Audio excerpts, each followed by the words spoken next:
Hey guys, कैसे हैं आप लोग। सबसे पहले इस वीडियो को अगर आप बंद करने का सोच रहे हैं तो अगर आपको सच सुनना पसंद नहीं है तो बिल्कुल वीडियो को आप बंद कर दें। और अगर आप एक स्टूडेंट हैं तो आपके लिए बहुत महत्वपूर्ण है ये। तो जो मैं अभी कहने जा रहा हूं, आगे के आने वाले 4 से 5 मिनट मैं आपका लूंगा, लेकिन उसमें मैं बहुत भयानक भयानक बातें बताऊंगा। प्लीज आप सुन लें। अगर आप एक स्टूडेंट है, अगर आप एक युवा हैं, अगर आप एक बेरोजगार हैं तो आपके लिए बातें हैं। सुनिए। सीन कुछ इस प्रकार का है कि आईबीपीएस की आज वैकेंसी आती है। 2020 का समय चल रहा है, कोरोना का काल चल रहा है। मैं कुछ कुछ बातों को मानूंगा और कुछ कुछ बातों को आपके सामने बोलूंगा भी। सीन ऐसा है कि 2020 में आज वैकेंसी आती है आईबीपीएस की, और आज वैकेंसी आती है 1167। इसके ठीक पहले 2019 में वैकेंसी आई थी 4336, उसके पहले आई थी 4252, उसके ठीक पहले आई थी 3562, उसके ठीक पहले आई थी 8022, 8822, उसके ठीक पहले आई थी 12434, उसके ठीक पहले आई थी 16721, उसके ठीक पहले आई थी 21680 और उसके ठीक पहले आई थी 22000। 2012 में वैकेंसी जब 22000 पिक पे थी, उसके बाद ये गिरते गिरते गिरते गिरते गिरते गिरते कहां पहुंच चुका है? 1667 पे, 1167 पे। आप एक बात बताइए, इस तरीके से अगर आप वैकेंसीज को कम करते जाओगे, बैंक को मर्ज करते जाओगे, तो एक आम आदमी कहां जाएगा? आप हमेशा प्राइवेटाइजेशन को जोड़ दे रहे हैं। अगर प्राइवेटाइजेशन होगा तो लोग जॉब कहां पे करेंगे? क्या आत्मनिर्भर इतना इजी है आत्मनिर्भर बनना? आपको पता है कि अगर मान लिया जाए, अगर बैंक पैसे भी दे देती है लोगों को बिजनेस करने के लिए, तो आपको क्या पता है कि लोग किससे बिजनेस कर पाएंगे या नहीं कर पाएंगे? क्या सारे लोग बिजनेस के लिए बने होते हैं? क्या हर एक लोग से बिजनेस पॉसिबल है? बिल्कुल पॉसिबल नहीं है। इसमें गरीब का बेटा और गरीब होता जाएगा और एक अमीर का बेटा और अमीर होता जाएगा। एक सरकारी नौकरी ही, एक पढ़ाई एक ऐसा चीज था। शिक्षा व्यवस्था, एक हमारी शिक्षा व्यवस्था एकदम बिल्कुल भी सही नहीं है।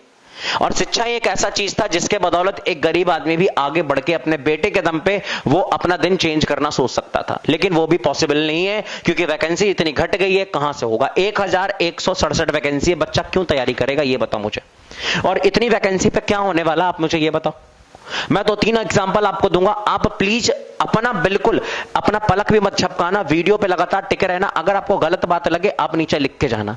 अब मेरी बातों को सुनना। 22000 से वैकेंसी शुरू हुई थी और 1667 वैकेंसी तक हम लोग पहुंच चुके हैं। इतना कम डेटा हो गया है और साथ ही साथ जो हमारे फॉर्म भरने वाले लोगों की संख्या है वो 10 लाख से भी ज्यादा है। आप अगर 10 लाख रुपए की गाड़ी खरीदने जाइएगा ना, तो आपको वो जो शोरूम वाले होंगे वो 1000 रुपए का केक वेक और ताम झाम में बिल्कुल यूं ही पैसा बर्बाद कर देंगे। जब आप 10 लाख का चीज खरीदने जाते हो तो उसमें 1 लाख का कोई वैल्यू नहीं होता है, सॉरी 1000 का कोई वैल्यू नहीं होता है। और आप 10 लाख के कैंडिडेट में 1000 सीट देके कौन से वैल्यू निकाल रहे? इससे बढ़िया नहीं देते तुम। क्यों दे रहे हो वैकेंसी? अब तुम ये कहोगे कि इस बार कोरोना। अरे भैया को ये 2019 में भी कोरोना था क्या? 2017 में भी कोरोना था। लगातार बैंक को मर्ज कर देंगे। अरे आपका पास एनपीओ हो रहा तो क्यों एनपीओ हो रहा? उसको सुधारोगे या वैकेंसी कम कर दोगे? बैंक को मर्ज कर दोगे। हर एक चीज को आप प्राइवेट नहीं कर सकते हैं ना। अगर हर एक चीज को प्राइवेट कर देंगे तो सरकार नाम का चीज ही हट जाएगा। एक दिन तो हमें ऐसा देखने को मिलेगा, भारत सरकार प्राइवेट लिमिटेड, ये लिखवा दो। आप ऐसे करेंगे तो कहां जाएगा? शिक्षा व्यवस्था तो ऐसे ही डाउन हो गई थी और ये वैकेंसीज को देख के और ज्यादा डाउन हो जाएगी कि बच्चे क्यों पढ़ेंगे।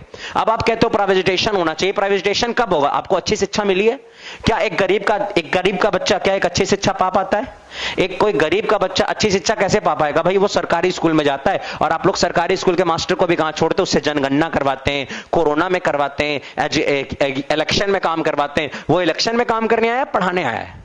कहां से होगा काम? आप ही बताओ।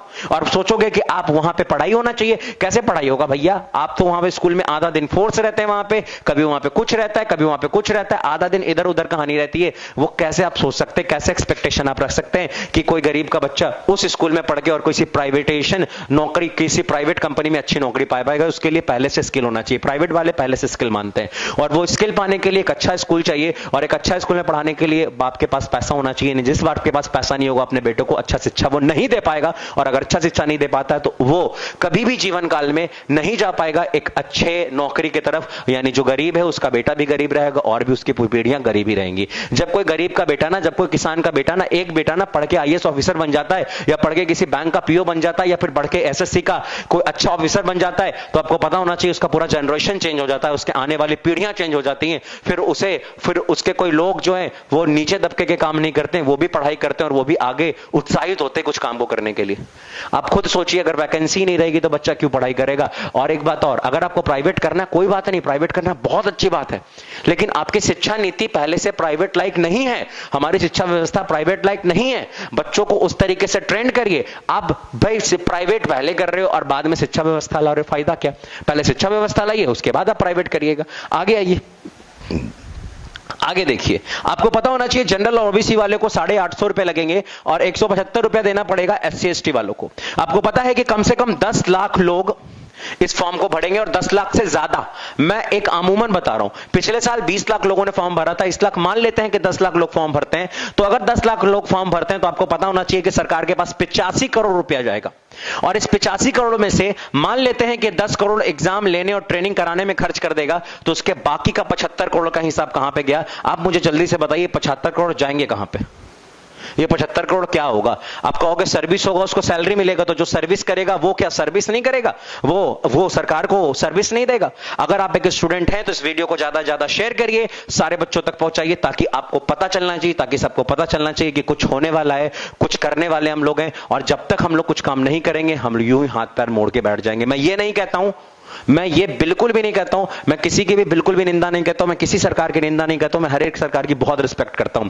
बहुत अच्छा है हम लोग राम मंदिर बना रहे हैं, बहुत अच्छा है हम लोग 370 हटा रहे हैं, बहुत अच्छा है हम लोग पुलवामा अटैक का हमला ले रहे हैं, लेकिन बहुत अच्छा तब होगा जब हमारे देश के युवा कुछ करेंगे, बेरोजगार नहीं घूमेंगे। मेरे भाई, बेरोजगारी बहुत बढ़ रही है, और अगर आपको लग रहा है कि आप बेरोजगार हैं तो इस वीडियो को शेयर करिए। और इस वीडियो को ऊपर नीचे कुछ लिखने वाले लोगों को मैं पहले ये बता दूं कि बेटा आप लिखने के लिए तो कुछ भी लिख सकते हो, बाबू आप लिखने के लिए तो कुछ भी लिख सकते हो, बच्चा मेरे आप लिखने के लिए तो कुछ भी लिख सकते हो, लेकिन एक बड़ी बात आती है, एक बहुत खूबसूरत आती है कि भाई आप पहले उस स्टूडेंट को देखिए जिसका लास्ट साल था, जो कई सालों से मेहनत कर रहा था, कि अगर वो इस बार कुछ एग्जाम देता है और एग्जाम निकल जाता तो उसके साथ कुछ होगा।